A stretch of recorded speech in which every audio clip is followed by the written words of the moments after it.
नमस्कार मंडळी, क्रिशवीज व्लॉग या आपल्या चॅनलमध्ये आपणा सर्वांचं अगदी मनापासून स्वागत आहे. हॉस्पिटलबद्दलचं एक भयानक सत्य जे ते तुम्हाला कधीच सांगत नाही. रोज आंघोळ करण्याची एक सवय तुमचं आयुष्य 10 वर्षांनी कमी करू शकते. जर तुमचं वय 70 वर्षांपेक्षा जास्त असेल तर आंघोळीच्या या 5 सवयी ताबडतोब सोडून द्या. मंडळी, प्रत्येक ऋतूमध्ये जेव्हा दवाखान्यामध्ये आपण जातो तेव्हा अशा रुग्णांना पाहून मला नेहमीच दुःख होतं. ते बाहेरून अगदी ठीक असतात, पण प्रत्यक्षात ते एका टिकटिक करणाऱ्या टाईम बॉम्बवर बसलेले असतात. आज मी तुम्हाला 70 वर्षीय दुर्गाताईंची गोष्ट सांगत आहे. तुमच्यापैकी अनेकांना नक्कीच ही गोष्ट ऐकून धक्का बसेल. दुर्गाताई त्यांच्या परिसरामध्ये स्वच्छतेसाठी खूप प्रसिद्ध होत्या. त्यांचा असा विश्वास होता की रोज बराच वेळ गरम पाण्यामध्ये बसल्याशिवाय त्यांचा थकवा जाऊ शकत नाही आणि शरीरावरील घाण घासल्याशिवाय त्यांना झोपच लागत नसे. पण गेल्या महिन्यामध्ये आरामात आंघोळ करून त्या बाथरूममधून बाहेर पडणार होत्या तेव्हा त्यांच्या डोक्यातील सर्व विचार नाहीसे झाले आणि त्या बाथरूमच्या फरशीवरती कोसळल्या. सुदैवाने त्यांच्या सुनेने तो आवाज ऐकला आणि ताबडतोब रुग्णवाहिका बोलावली. जर ती त्या दिवशी घरी एकटी असती तर कदाचित आम्ही तिला पुन्हा कधीच पाहू शकलो नसतो. रुग्णालयात पोहोचल्यावर दुर्गाताई खूप अस्वस्थ होती आणि सांगत होती की तिने नेहमीप्रमाणेच आंघोळ केली होती. तिच्यासोबत असं का घडलं? पण हा एक धोकादायक गैरसमज होता. तपासणीनंतर असं दिसून आलं की हे केवळ एक साधी चूक नव्हती. तापमानातील अचानक बदलामुळे तिला उष्माघात झाला होता आणि त्वचेच्या सततच्या घर्षणामुळे तिला सेल्युलायटिस नावाचा एक जुनाट दाहक आजार होण्यापासून फक्त 1 पाऊल दूर त्या होत्या. तिच्या आंघोळीच्या सवयींमुळे तिच्या हृदयावरती दाब येत होता, मेंदूतील नसा बंद होत होत्या आणि तिच्या त्वचेचा संरक्षक थरही वितळत होता. ही केवळ एक वेगळी घटना नाही आहे. इंडियन कन्झ्युमर फोरमच्या आकडेवारीनुसार वृद्धांचे सर्वाधिक अपघात हे बाथरूममध्ये होतात. जपानसारख्या देशामध्ये जिथे आंघोळीची संस्कृती अत्यंत विकसित आहे तिथे रस्त्यावरील अपघातांपेक्षा उष्माघातामुळे होणारे मृत्यू 5 पटीने जास्त आहेत. याचा अर्थ असा की बाथरूम हे एक धोकादायक ठिकाण बनलं आहे जिथे तयारीशिवाय जाणं तुमचा जीवही घेऊ शकतं. म्हणून एक डॉक्टर म्हणून मी तुम्हाला एक नम्र विनंती करते. जर तुमचं वय 60-70 पेक्षा जास्त असेल तर कृपया या 5 गोष्टी करणं थांबवा. ज्या सवयी आपण चांगल्या आहेत असं समजून अंगीकारतो त्या प्रत्यक्षात रक्तवाहिन्या फुटण्यास आणि हाडं मोडण्याससुद्धा कारणीभूत ठरतात. आज दुर्गाताई यांचा जीव जवळजवळ घेऊ शकलेल्या आंघोळीच्या 5 धोकादायक सवयी सविस्तरपणे आपण समजावून सांगणार आहोत. बाथरूमच्या पाण्याच्या तापमानापासून ते त्वचा घासण्यापर्यंत आणि जेवणानंतर लगेच आंघोळ करण्यापर्यंत मी तुम्हाला धक्कादायक सत्य आणि सुरक्षिततेचे नियम स्पष्टपणे समजावून सांगेन, ज्यांचे तुम्ही ताबडतोब पालन केलं पाहिजे. ही केवळ माहिती नाही आहे, तर तुमचं उर्वरित आयुष्य निरोगीपणे जगण्यासाठी एक जीवनरक्षक मार्गदर्शक तत्त्व आहे. मुख्य विषयाकडे जाण्यापूर्वी जर तुम्हाला आजचा विषय मनोरंजक वाटत असेल आणि तो जर तुम्हाला आवडत असेल तर कृपया या व्हिडिओला एक लाईक नक्की करा. तुमच्या या छोट्याशा कृतीमुळे मला अधिक चांगले व्हिडिओ बनवण्यासाठी प्रचंड प्रोत्साहन मिळत असतं. मी जे काही सांगणार आहे ते अत्यंत महत्त्वाचं आहे. पेन आणि कागद काढा किंवा तुमच्या फोनवर स्क्रीनशॉटमध्ये घेण्यासाठी सुद्धा तुम्ही तयार राहू शकता. मी जी तत्त्वे तुम्हाला सांगणार आहे ती अत्यंत महत्त्वाची आहे. हे जीवनरक्षक नियम आहेत ज्यांचे तुम्ही वयाच्या 70 वर्षानंतर काटेकोरपणे पालन केलं पाहिजे. जरी डॉक्टरांनी तुम्ही ठीक आहात असं सांगितलं असेल तरीसुद्धा हे केवळ तुमच्या आरोग्याची काळजी घेण्यापुरतं नाही आहे. हा तुमचा कट्टर शत्रू यम याला दूर ठेवण्याचा एक मार्ग आहे. सर्वप्रथम बाथरूममधील हवा गरम झाल्याशिवाय आपले कपडे कधीही काढू नका. बाथरूम गरम न करता त्यात प्रवेश करणं म्हणजे तुमच्या रक्तवाहिन्यांसोबत रशियन रुलेट खेळण्यासारखं आहे. मी दुर्गाताई यांना विचारलं की त्यांनी त्या दिवशी बाथरूम आधीच गरम का केलं नाही. त्यांनी उत्तर दिलं की गरम पाणी सोडल्याने बाथरूम त्वरित गरम होतं. मग विनाकारण विजेचं बिल का वाढवायचं? हाच विचार त्यांच्या हार मानण्याचं मुख्य कारण होतं. आपल्या रक्तवाहिन्या तापमानासाठी खूप संवेदनशील असतात. तुम्ही गरम खोलीतून थंड बाथरूममध्ये कपडे काढतात. थंड हवेच्या संपर्कात येताच रक्तवाहिन्या अचानक आकुंचन पावतात, ज्यामुळे रक्तदाब वेगाने वाढतो. मग जेव्हा तुम्ही गरम पाण्याच्या टबमध्ये प्रवेश करता तेव्हा रक्तवाहिन्या अचानक प्रसरण पावतात, ज्यामुळे रक्तदाब वेगाने कमी होतो. आंघोळीनंतर जेव्हा तुम्ही थंड खोलीत परत येता तेव्हा तुमचा रक्तदाब पुन्हा वाढतो. इतक्या कमी वेळामध्ये रक्तदाबातील या चढ उतारांच्या रोलर कोस्टरला हीट शॉक म्हणतात. जर मेंदू आणि हृदयातील नसा हा धक्का सहन करू शकल्या नाहीत तर त्यामुळे ब्रेन स्ट्रोक किंवा मग हार्ट अटॅक येऊ शकतो. ही प्रक्रिया अर्जेंटिनामध्ये अधिक प्रमाणामध्ये आढळते. खरं तर बाथरूममध्ये होणाऱ्या एकूण मृत्यूंपैकी निम्म्याहून अधिक मृत्यू हे उष्णतेच्या धक्क्यामुळे होतात. म्हणून कृपया माझं ऐका. आंघोळ करण्यापूर्वी किमान 20 मिनिटे बाथरूममध्ये हीटर चालू करा किंवा गरम पाण्याचा शॉवर तरी लावा, जेणेकरून खोलीतील हवा खोलीच्या तापमाना इतकी गरम होईल. त्यानंतर आंघोळ करा. दुसरं, जेवण झाल्यावर 1 तासाच्या आत कधीच आंघोळ करू नये. जेवणानंतर लगेच आंघोळ करणं म्हणजे तुमच्या मेंदूचा ऑक्सिजन पुरवठा तात्पुरता बंद करण्यासारखा आहे. दुर्गाताई यांनीही त्या दिवशी रात्रीचं जेवण केलं होतं आणि अन्नपचनासाठी आंघोळ करणं चांगलं राहील असं त्यांना वाटलं होतं, म्हणून त्या लगेच बाथरूममध्ये गेल्या. पण ही सर्वात मोठी चूक होती. जेव्हा आपण जेवतो तेव्हा आपलं पोट अन्न पचवण्यासाठी खूप मेहनत करू लागतं. याच वेळी आपले बहुतेक रक्त पोटाकडे वाहत असतं. जसजसं आपलं वय वाढतं तसतसं रक्ताभिसरण सामान्यतः कमी होतं आणि जेव्हा सर्व रक्त पोटाकडे जातं त्यामुळे मेंदूला होणारा रक्तपुरवठा कमी होतो. याला जेवणानंतरचा कमी रक्तदाब असं म्हटलं जातं. आता कल्पना करा की या स्थितीमध्ये तुम्ही तुमचं शरीर गरम पाण्यामध्ये बुडवलं तर काय होईल. शरीराचं तापमान वाढल्याने त्वचेला थंड करण्यासाठी त्वचेच्या रक्तवाहिन्या उघडतात आणि त्वचेकडे रक्त वाहू लागतं. पोटाला रक्ताची गरज असते आणि त्वचेला सुद्धा. अशा परिस्थितीमध्ये आपला सर्वात महत्त्वाचा अवयव मेंदू आवश्यक रक्त आणि ऑक्सिजनच्या पुरवठ्यापासून वंचित राहतो. यामुळे चक्कर येते आणि दृष्टीसुद्धा धूसर होते. उच्च रक्तदाब किंवा मधुमेहासाठी औषधे घेणाऱ्या लोकांची त्यांच्या मज्जातंतूवरती नियंत्रण ठेवण्याची क्षमता कमी होते, ज्यामुळे त्यांच्यासाठी हे अधिक धोकादायक बनतं. जेवण झाल्यावर किमान 1 तासानंतर किंवा टीव्हीवर बातमीपत्र पाहिल्यानंतरच बाथरूममध्ये जाण्याची सवय लावा. तिसरं म्हणजे टबमधून बाहेर पडताना नेहमी 3 पावलांमध्ये हळूहळू उठा. अचानक उठण्याची सवय हे पडण्याचं किंवा दुखापतींचं प्रमुख कारण असू शकतं. श्रीमती दुर्गाताई यांच्या पडण्याच्या घटनेतील सर्वात महत्त्वाचा क्षण म्हणजे त्या उठत होत्या तो.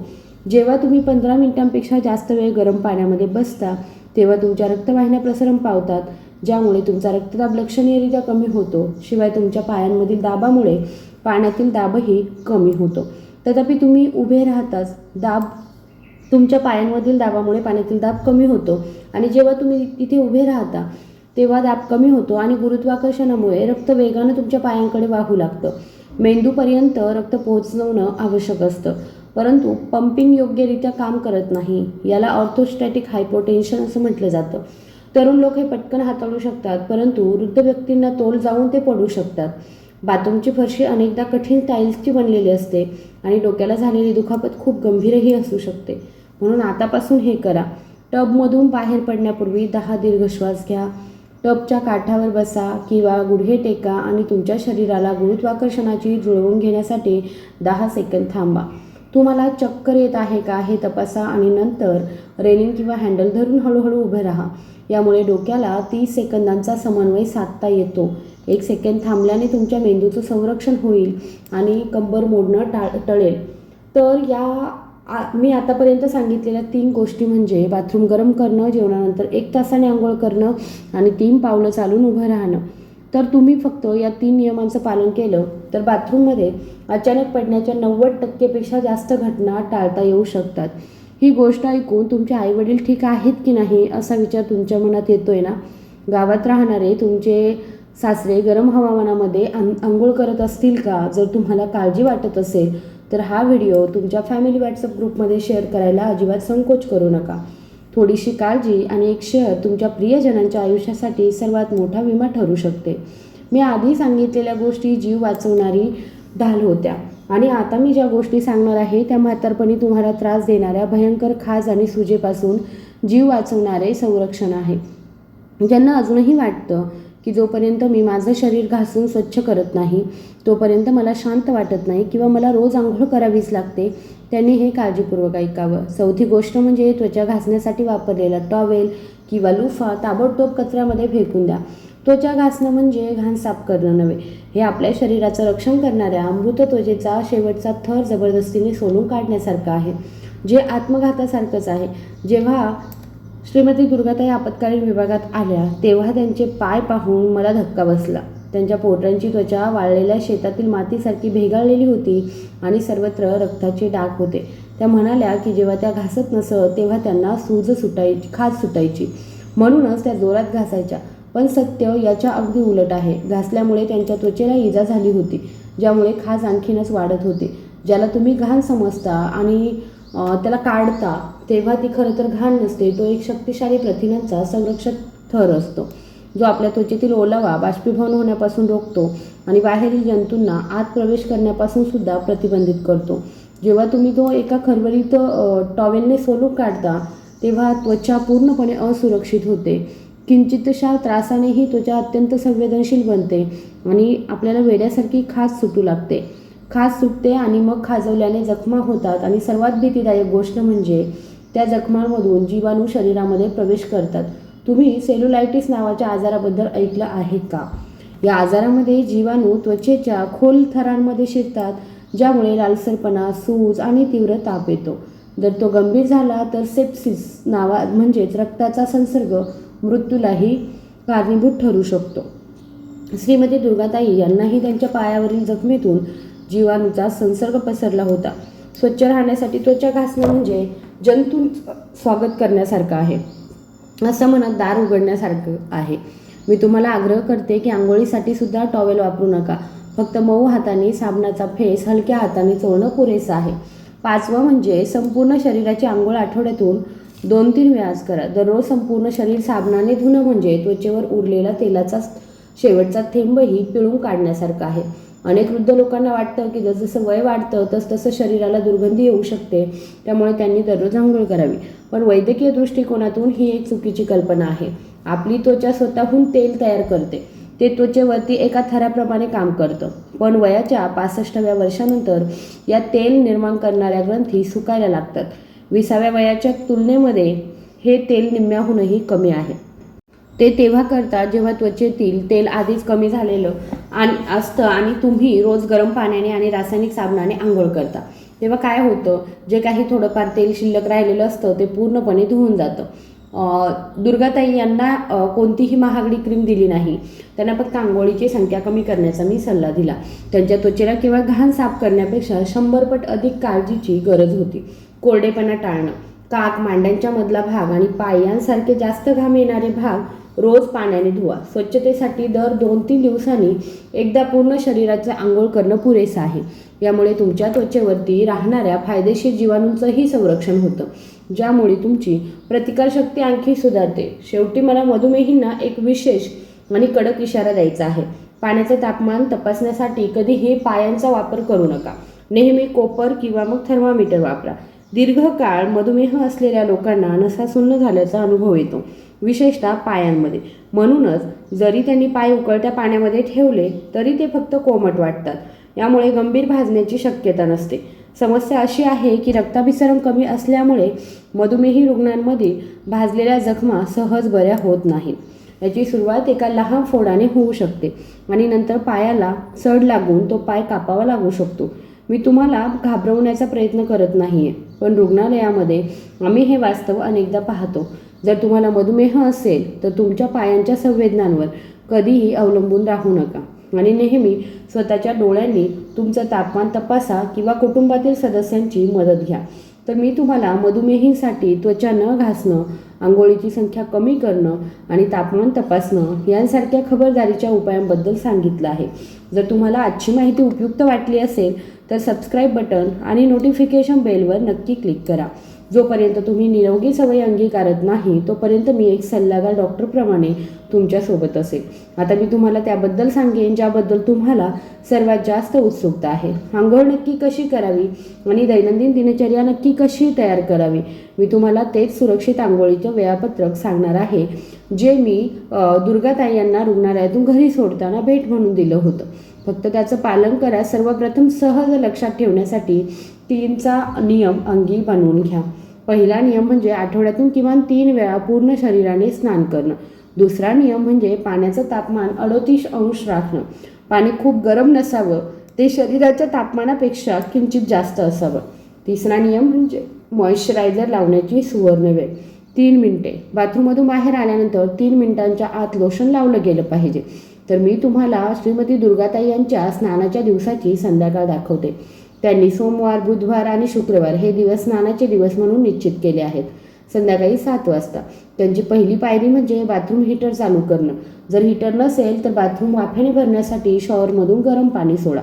20 मिनिटांमध्ये हवा गरम होत असताना त्या खोलीमध्ये बसून हळूहळू 1 ग्लास कोमट पाणी पितात. स्नानापूर्वी पाणी प्यायल्याने रक्त घट्ट होण्यास प्रतिबंध होतो आणि रक्ताच्या गुठळ्या होण्याचा धोका कमी होतो.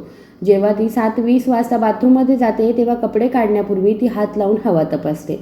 जेव्हा तिला जाणवतं की हवा थंड नाही तेव्हा ती कपडे काढते आणि थेट टबमध्ये उडी मारत नाही. त्याऐवजी आंघोळ करण्यापूर्वी पायांवरती पाणी ओतते. हृदयापासून दूर असलेल्या भागांवर हळूहळू पाणी ओतून ती आपल्या हृदयाला तयार राहण्याचा संकेत देते. टबमध्ये उतरण्यापूर्वी पाण्याचं तापमान तपासण्यासाठी ती नेहमी आपला कोपर पाण्यात बुडवते. खूप गरम पाण्याऐवजी कोमट पाणी पुरेसं आहे. ती फक्त 10 मिनिटांसाठी अर्ध्या शरीराची आंघोळ करते. याचा अर्थ पाणी फक्त तिच्या छातीच्या खालीपर्यंत पोहोचलेलं असतं. खांद्यापर्यंत पाण्यात बुडल्याने तिच्या हृदयावरती दाब येतो. आंघोळ करताना ती साबणाचा फेस तयार करते आणि फक्त आपली काख, मांड्या आणि पायांच्या बोटांना हळुवारपणे चोळते आणि आपले हात व पाय वाहत्या पाण्याखाली धरते. एवढंच पुरेसं असतं. शेवटी बाहेर पडताना जसं आम्हाला समजलं ती 3 पावले टाकत हळूहळू बाहेर येते. टॉवेलने हलकंच पुसून पाणी काढून टाकते आणि बाथरूमचा दरवाजा उघडण्यापूर्वी ती बाथरूमच्या आतच मॉइश्चरायझर लावते. हे बाष्पीभवन होण्यापूर्वी ओलावा टिकवून ठेवतं. हेच दुर्गाताई यांच्या तेजस्वी त्वचेचं रहस्य आहे. आता मी 3 अवघड प्रश्नांची उत्तरे देणार आहे जे वृद्ध रुग्ण मला दवाखान्यात नेहमी विचारतात. पहिला प्रश्न आहे, डॉक्टर, मला भीती वाटते की म्हातारपणाच्या वासामुळे माझ्या सुनेला मी आवडणार नाही. रोज आंघोळ न करणं ठीक आहे का? ही एक खूप सामान्य चिंता आहे. पण मंडळी, ज्याला तुम्ही म्हातारपणाचा वास म्हणता तो घामाचा वास नसतो. तो नोनॉल नावाच्या रसायनामुळे येतो आणि त्वचा घासल्याने तो जात नाही. खरं तर त्वचा कोरडी झाल्यावर तो आणखी वाढू शकतो. हा वास घालवण्यासाठी रोज आंघोळ करण्यापेक्षा रोज अंतर्वस्त्र बदलणं आणि खोली हवेशीर ठेवणं अधिक महत्त्वाची आहे. आंघोळीसाठी काक आणि जांघेसारखे घामाचे भाग रोज पाण्याने धुणं पुरेसं आहे. म्हणून वासाची चिंता करून तुमची त्वचा खराब करू नका. दुसरा प्रश्न, मॉइश्चरायझर खूप महाग असतं, तर मग मी कोणतं वापरावं? महागडी सौंदर्य प्रसाधने विकत घेण्याची गरज नाही. कोणत्याही औषधाच्या दुकानात किंवा बाजारात मिळणारं बॉडी लोशन तुम्ही वापरू शकता. त्यातील घटकांची यादी तपासा. त्यात सेरामाइड्स किंवा पॅन्थेनॉल सारखे घटक आहेत का ते पहा. किंवा तुम्ही मॉइश्चरायझर हे वापरू शकता. तुम्ही अगदी स्वस्त वॅसलिनचं मिश्रण देखील लावू शकता. महागडे उत्पादन विकत घेऊन ते कमी प्रमाणामध्ये लावण्यापेक्षा स्वस्त उत्पादन विकत घेऊन ते वारंवार आणि मोठ्या प्रमाणामध्ये लावणं हे अधिक चांगलं आहे. हे तुमच्या त्वचेसाठी 100 पट किंबहुना 1000 पट अधिक चांगलं आहे. श्रीमती दुर्गाताईसुद्धा बाथरूममध्ये 100 रुपयांची लोशनची 1 बाटली ठेवतात आणि तिचा वारंवार वापर करतात. तिसरं म्हणजे, मी एकटी राहते, आंघोळ करताना मी पडले तर मला कोण वाचवेल? ही सर्वात व्यावहारिक चिंता आहे. जर तुम्ही एकटे राहत असाल तर फक्त 3 गोष्टी लक्षात ठेवा. पहिली, बाथरूमचा दरवाजा कधीही बंद करू नका. दुसरी, तुमचा मोबाईल फोन प्लास्टिकच्या पिशवीमध्ये ठेवून बाथरूमच्या आत किंवा दरवाजाच्या अगदी बाहेर ठेवा. तिसरी, आंघोळ करण्यापूर्वी तुम्ही जात आहात हे कळवण्यासाठी तुमच्या मुलांना किंवा जवळच्यांना फोन करून सांगा. गमतीने का होईना त्यांना सांगा की जर त्यांनी 30 मिनिटांनंतर फोन केला नाही तर त्यांनी मदतीसाठी यावं. ही छोटी सवय कोणत्याही अनपेक्षित परिस्थितीमध्ये तुमचा जीव वाचवू शकते. मंडळी, आज मी सांगितलेली दिनचर्या सुरुवातीला थोडी गुंतागुंतीची किंवा गोंधळात टाकणारी वाटू शकली असेल. पाणी प्या, बाथरूम गरम करा आणि हळूहळू उठा. पण हे फक्त एका आठवड्यासाठी करून बघा. श्रीमती दुर्गाताई यांना सुरुवातीला हे खूप विचित्र वाटलं, पण आता त्या म्हणतात की या सवयीमुळे त्यांची खाज नाहीशी झाली आहे. त्यांना रात्री शांत झोप लागते. म्हणून आजपासून मला वचन द्या की मी सुरक्षितपणे आंघोळ करेन आणि निरोगी राहील. जे हे लगेच अंमलात आणणार आहेत त्यांनी कमेंट्स विभागामध्ये 2 हा शब्द लिहा. मी करेल असं सुद्धा तुम्ही, दृढ निश्चय करेल असं सुद्धा तुम्ही लिहू शकता. याच्यामुळे मला प्रोत्साहन दिलं जाईल. जेव्हा तुम्ही इतरांच्या कमेंट्स पाहाल तेव्हा तुमच्या लक्षात येईल की फक्त मीच नाही तर इतरही प्रयत्न करत आहेत आणि तुम्ही एकमेकांना प्रोत्साहनसुद्धा देऊ शकाल. मंडळी, तुम्ही आज बरंच काही ऐकलं आहे. तुम्ही थोडे गोंधळलेले असाल म्हणून मी एका मिनिटामध्ये तुमच्या मनामध्ये सर्व काही पुन्हा एकदा स्पष्ट करते. हे लक्षात ठेवा आणि अंमलात आणा. पहिलं म्हणजे बाथरूम आणि खोली यांच्या तापमानातील फरक दूर करा.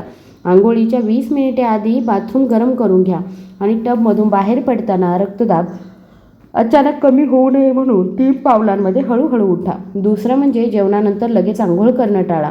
मेंदू आणि हृदयाला होणारा रक्तपुरवठा कमी होऊ नये म्हणून जेवणानंतर किमान 1 तासाने नेहमी बाथरूममध्ये आंघोळीला जा.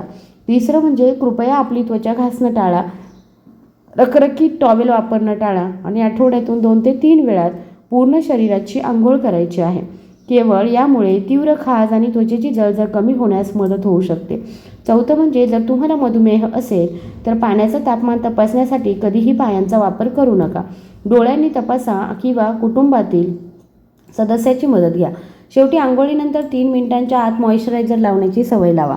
महागड्या सौंदर्य प्रसाधनापेक्षा वारंवार लावलेले एक स्वस्त लोशन हे तुमच्या त्वचेची संरक्षणासाठी सर्वोत्तम औषध आहे. आपल्या दुर्गाताई आता कशा आहे त्या थोड्या वेळापूर्वी तपासणीसाठी आल्या होत्या आणि त्यांच्या चेहऱ्यावरती चमक लक्षणीय होती. पूर्वी खाजेमुळे त्यांना रात्रभर झोप लागत नसे आणि त्या नेहमी थकलेल्या दिसत असत. पण आता त्या अभिमानाने सांगतात की त्या सकाळपर्यंत शांत झोपतात आणि त्या त्यांच्या सामुदायिक केंद्रामध्ये जाऊन त्यांच्या मैत्रिणींना त्वचा न घासण्याचा, जेवणानंतर लगेच आंघोळ न करण्याचा सल्ला देखील देतात आणि आरोग्यदूत म्हणून काम करतात. माझा हात धरून त्या काय म्हणाल्या होत्या ते मला अजूनही आठवतं. जर मला हे आधी माहीत असतं तर मला इतका त्रास झाला नसता. उशीर झाला असला तरी हे एक वरदान आहे. आता मला आंघोळीची भीती वाटत नाही. उलट तो एक आरामदायी आणि आनंदी क्षण असतो. मंडळी, दिवसभराच्या थकव्यानंतर आपलं शरीर स्वच्छ करण्याचा आणि आराम करण्याचा आंघोळ हा सर्वात आरामदायी मार्ग असायला हवा. तो तुमचा जीव धोक्यात घालणारा धोकादायक क्षण बनता कामा नाही. तुम्हाला ही माहिती कशी वाटली कृपया कमेंट बॉक्समध्ये नक्की सांगा. व्हिडिओ आवडला असेल तर कृपया व्हिडिओला लाईक, शेअर आणि सबस्क्राईब करायला विसरू नका. धन्यवाद.